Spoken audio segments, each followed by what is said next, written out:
from Finland and Lisa Stark from California, the highest finishing women ever in this event. They each won 7 matches. Yeah, we had a high school youngster who came here. He had good grades. He got this as a gift. Finished in the Sweet 16. Also did well in the sweepers. We even had one man who happened to be here watching. He's a bowler, but he wasn't entered. When the guy who entered was in a little car accident, he was okay but couldn't bowl. He asked him to take his spot. He made it to the Sweet 16, so they both came up okay. Everybody makes money. You better believe it. These are great amateur bowlers. A $2 million prize pot. Now, in the semifinal matches, we had a typical example of what happens in head-to-head competition. Shawn Copeland beat Dick Berkeley 233 to 182, and in the other match, Dennis Samsel beat Tom Wicker 180 to 166. The losing score in the first one could have won on the second one. Exactly. Now, in those matches, Shawn Copeland just seemed to be the guy who got into a groove early. Well, I tell you what, he has a heavy hand, a lot of ball. He was covering a lot of boards on the lanes, and he was making those pins dance. In the Battle of Texas between Samsel and Wicker, neither one got in the groove. Wicker struck out to make it close, but Samsel stayed out of trouble most of the time. He did. He never got into trouble. He made his spares, and that was the turning point for the match. Now, for $200,000 to the winner, $100,000 for second place, what do you expect from Shawn Copeland and Dennis Samsel? Well, I don't know. They're bowling for an awful lot of money.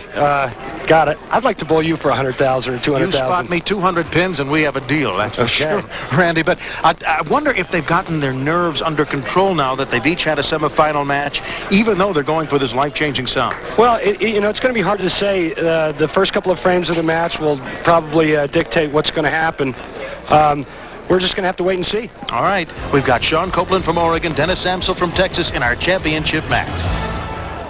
You too can be part of the most exciting amateur bowling competition. It's the High Roller Tournament with an incredible $200,000 first place prize. And that's not all. With the many sweeper events, who knows how much you can win. For information on how you can be part of this thrilling event, and for dates, entry fees, and eligibility requirements for this and all High Roller events, call 800-257-6179.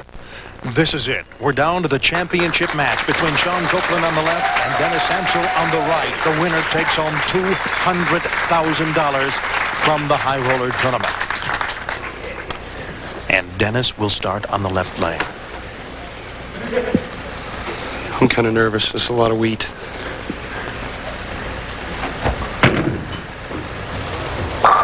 Flush pocket hit strike to start. Dennis struck an awful lot in practice.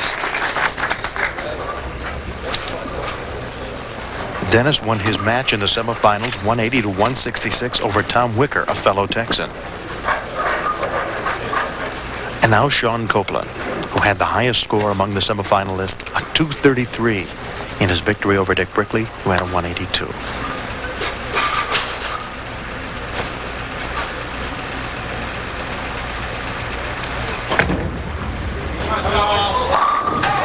What a way to start the championship match. Just a great shot by Shawn.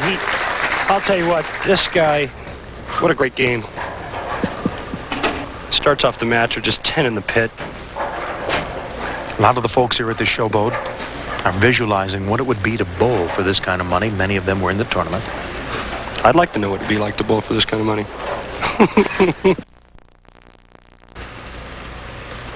We have a tournament in Dallas. That's right. In his first game, he had 3 strikes, 1 open, and a 5 count. Copeland side strike. Well, there's a big break there. Well, the fact that he's from the Metroplex, let's call that a Fort Worth. Okay. Left side. All right. You can see this ball's left out of his hand and goes through the nose for a nosedive, or nosediver. That's Brad Edelman. He's up by 10 pins already. Exactly. And I mean, if he strikes here in the 3rd frame, instead of having strike, spare, strike, or strike, open, strike, he's got a 3-bagger.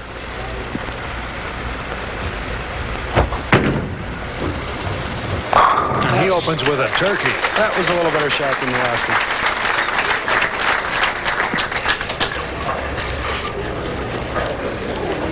one. Now, Shawn Copeland, who had that 233 in the semifinals, wants to get back on track. And actually, the ball that left the 10-pin wasn't a bad ball. No, it wasn't. Just a little bit light. Again, you know, Shawn playing the deep inside angle, his carry percentage probably isn't going to be as high as if he was playing further right on the lane. This guy's laying it down close to the left gutter. And came in high. Good shot, though. I want to ask you about his hand gear there. It's unusual in that it covers the index finger and the pinky. Well, you know, a lot of times you get sore spots on that index finger. If you notice when he puts his hand in the ball, he spreads that index finger. And actually spreads both fingers. And it just, you know, you get calluses and soreness on the hand. And that glove is basically there to keep your hand from getting sore as he covers the 4-pin. So Copeland starts with a strike and 2 spares. Brushes his shoe. Wants to make sure he's got good footing.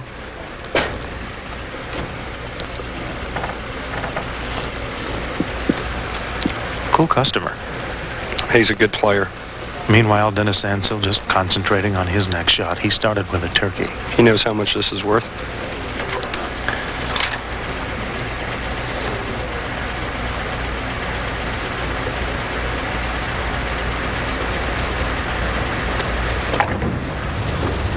Let's go right in there.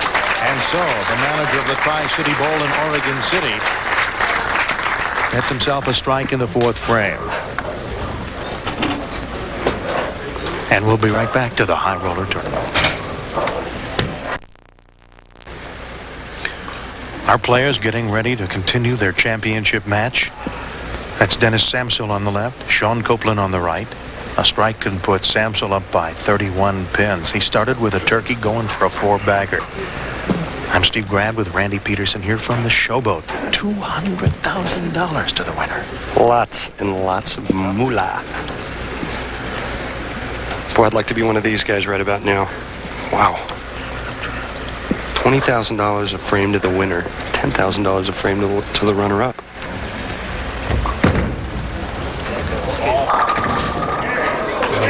Kicked out that kingpin and leaves the 7 wobbling, but it could have been much worse. Well, Steve, I kind of feel he got a bad break there in a way. I mean, the way these pins fly, and here's a shot here, kind of over the 4th arrow. This ball's got a lot of stuff on it, and those pins are starting to mix around. They kind of run into each other, and he leaves the shaker 7.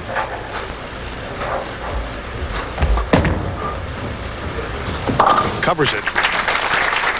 No problem on the 7-pin. You know, one thing about Dennis, he's used 1 ball. He brought 4 of them, but he uses 1. He says, when I get comfortable with a ball, I'm going to use it. Meanwhile, Copeland getting a little more friction on the shoe. Down to this man by 20 pins. Samsel believes in ball speed and hand position. That's his mantra. Well, I think that the key is consistent ball speed and what you're doing at the bottom of the swing with his hand. Oh, my God. Somebody defibbed the 10-pin. A lot of loft. This ball is going a little right. It's got some good stuff on it. Comes back, shreds the rack. The headpin goes to the sidewall, comes over, and just wipes the 10 out. What a great shot. Now, Shawn Copeland, who's trailing in this by 20 pins, he's got to ignore the bit of good luck that just happened to Samsel and concentrate. He's got to bear down, play his own game, make good shots. Working on a strike. He's in the 5th frame.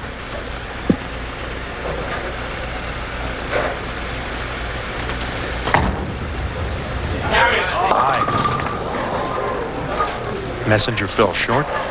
Well, it looked like he made a good shot there, and about 40 feet down the lane, the ball dug in and went high. Here you see that ball getting laid down close to the left gutter, and right there just hooks high, goes right through the heart, leaving the 3-6. Which he chops off. The first open frame of this match. Well, I never would have expected Shawn to do that. Now he needs to regroup. This is a guy who's lived bowling. He's down 32 pins. He started at 3 years old. At 16, he started as a janitor in a bowling center. He manages a shop. This is his whole life is wrapped around this. Bowling scratch games since 17 years old against the men up in Montana. And this man, Dennis Samsel, with a nice lead right now. over Shawn Copeland. Dennis not really paying much attention to what Shawn's doing. And Shawn overcompensated. I think he was very light on that. Got that one a little wide. This is a tough spare. The 258. Real easy to chop this spare. How do you get that 8? Well, it's kind of like shooting the 2-8, except you got the 5-pin now. You kind of want to have the ball hook into it. He threw it straight at it and covered it easily. So, 2 ways to do it: straight and hard, or hook it into it. Throw a little hook into that spare. No problem. Dennis Samsel going up there now. He's got a chance to put some real heat on Shawn. The strike here.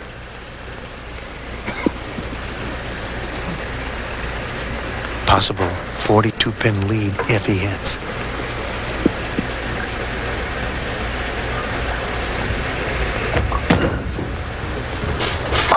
.42-pin lead for Dennis Samsel. Just a big shot right there. Got a chance. He had a chance to put some real heat on Shawn, and he did. You know, he says he gets inspired by his 3-year-old son, Tyler, who's a bowler now. He said Tyler just called him and said, "I got 2 strikes and bowled a 68," and he does it without bumpers in the gutters. Can you imagine?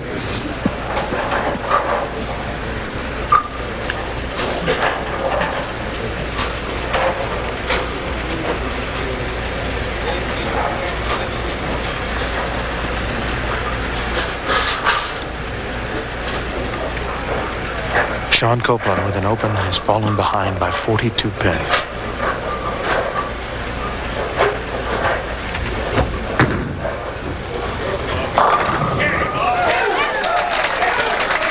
What a huge break.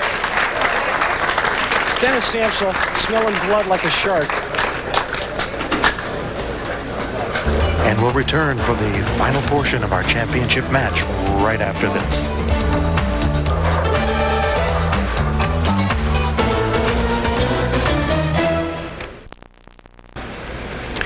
That's Norm Edelman, the co-founder of the High Roller Tournament. 14th year. There's his wife, Thel, a lot of the VIPs who are attending this match. Championship match is Shawn Copeland down 52 pins, and that's because Dennis Samsel has 6 strikes and 7 frames. Shawn needs to get it going right here. He left it open in the 5th.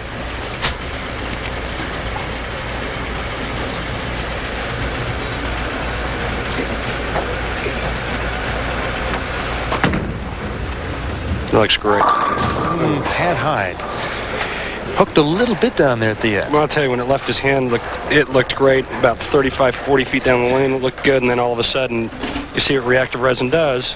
From time to time, it tends to dig in real hard, and that sharp left turn right before the ball entered the pocket.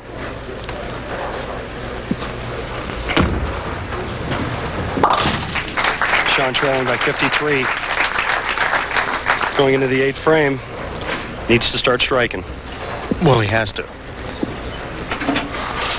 Bob Strampy, winner of 5 titles on the tour. Great bowler from Detroit. He's now a high roller staffer. There's Bob. I bet he never bowled for 200,000 in one event. No, but you wouldn't want to bowl him for 200,000. No, I didn't say he wasn't capable. What a great bowler he was. I don't know if he's doing much bowling lately, but he was one of the great ones. Of course, in his day, the purses didn't come close to that, I don't think. Unfortunately, no. It's a big shot here for Shawn. Got to get a foundation. He's got Big shot. Early foundation, 8th frame strike for Shawn Copeland to keep himself in the match. This is the championship match. The winner takes home 200,000. Second place, 100,000. Jack Cook, the director of bowling here at Showboat Lanes. What a facility he manages here. And there's my dear friend Brian Collins, the VP, Vice President of Consumer Products at Brunswick Bowling. Samsel leaves the 10-pin. Good safe shot. Converts the spare. He's got a commanding lead. Well, unless something horrible happens to him, But I was going to say, take this one home. Stranger things have happened. Shawn Copeland checking the scoreboard. He covers that 10-pin. Well, he's got a 52-pin lead, 2 frames to go. Let's get out the old Univac. Check the possibilities. Well, I mean, Shawn Copeland's got a possible 216. He fills one of the either the 9th or 10th frame. He's going to be a rich man, this Dennis Sansel. Maybe I can get a loan. He'll be able to tip the movers when he leaves Midland and goes to Dallas. There you go. There, ladies and gentlemen, we got ourselves a man who just won himself a jackpot. He earned it. Dennis Sansel.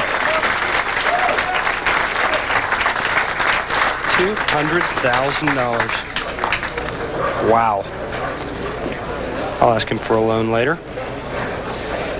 And Tyler's going to say, Daddy, what are you going to bring me? Yeah. Shawn Copeland finishing up, wants to finish up strong. For second place, he'll only get 100. Well, Shawn's wife, Terry, will be proud of him. $100,000 in second place in this tournament is fantastic. What a great job. Covers that spare. This guy says he loves the crowd, the lights. He calls himself a hot dog. He lets everything out. And he proved it. He walked the talk today. Boy, he sure did. As Dan Patrick would say, he was in fuego the last match.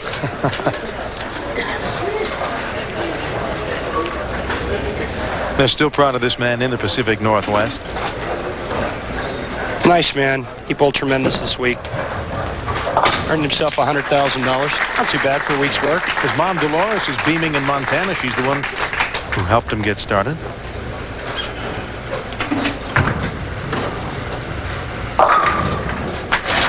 And we've got ourselves a champion right now, ladies and gentlemen. Dennis Sansel will just wrap it up. Shawn Copeland will be the runner-up. This is the man who began bowling at age 3 on military-based bowling centers in the Far East. If you're going to leave it now. Well, Dennis's sponsor, Daryl Hopkins, will be happy. Yeah. There's your champion.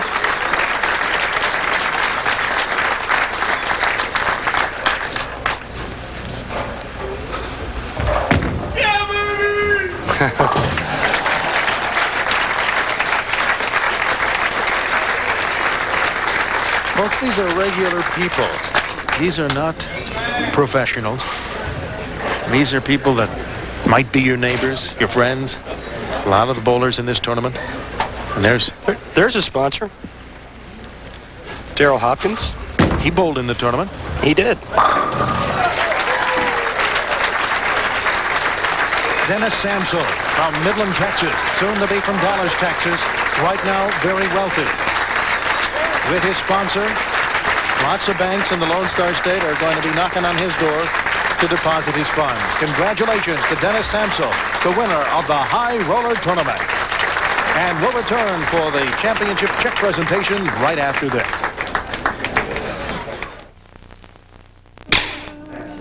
It's not whether you win or lose. It's whether you win. The meek may inherit the earth, but they'll never bowl a perfect game.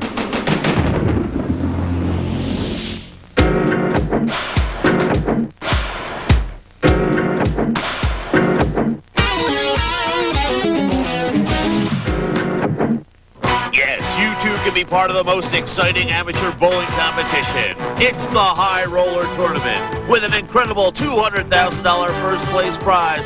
And that's not all. With the many sweeper events, who knows how much you can win. For information on how you can be part of this thrilling event, and for dates, entry fees, and eligibility requirements for this and all high roller events, call 800-257-6179.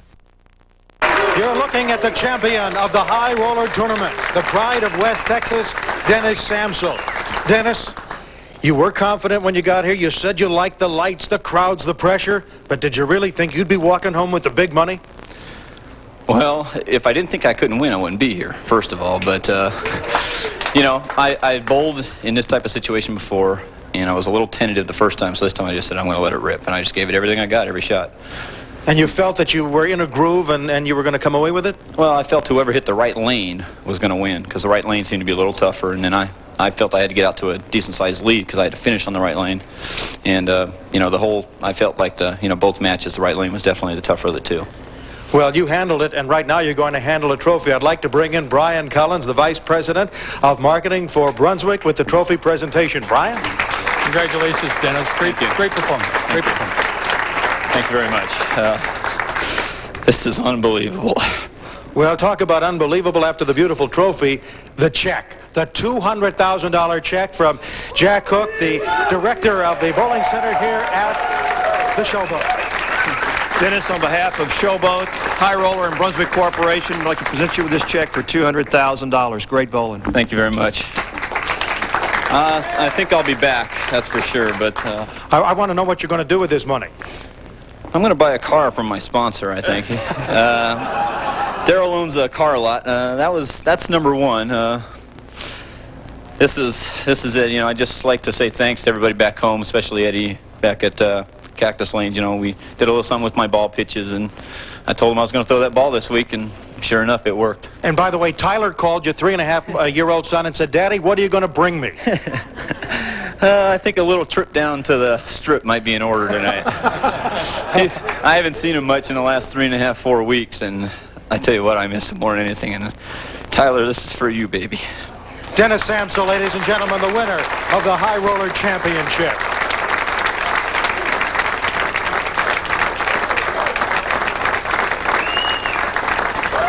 Well, Randy, this was a thriller. Well, it sure was. Maybe Dennis will buy me a car. I'd like to congratulate all four of the guys. I think they did a tremendous job, and this is a great tournament, and the great people at Brunswick for supporting the event. It was a great tournament. It sure was, and this is the only tournament where an amateur, people like you and me, can walk away with a championship prize of $200,000. For Randy Peterson, I'm Steve Grad. So long from the 14th Annual High Roller Championship from the Showboat in Las Vegas. If those high rollers didn't do it for you, stay with ESPN for more bowling. This time, the Celebrity Con. Coming up next, the Bobby Bonilla Celebrity Bowling Tournament.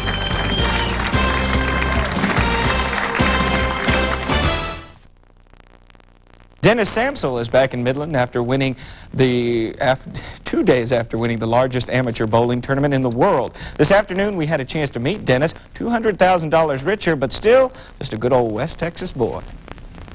A little bit about bowling, because for those who don't know a lot about this tournament, it's like the World Series for amateur bowling. Yes, it is. It's an international field, 1,300 plus bowlers, and it's just a thrill to even bowl in the tournament, let alone have a chance to actually win the tournament. And this is kind of a nerve-wracking tournament because it is single elimination, so you have to win, what, 11 in a row? Right. There's every year is one bowler goes 11-0, and this year it happened to be me. And you know, next year I could lose in the first round. You just never know, and it's very mentally nerve-wracking, and I mean, you just feel mentally drained after every match, really. Okay, so you wouldn't have entered this tournament if you didn't think you had a shot at winning. But when it came down to that final frame and you knew it was yours, was there still a big thrill? It's the biggest thrill of my life so far, other than maybe my son being born. But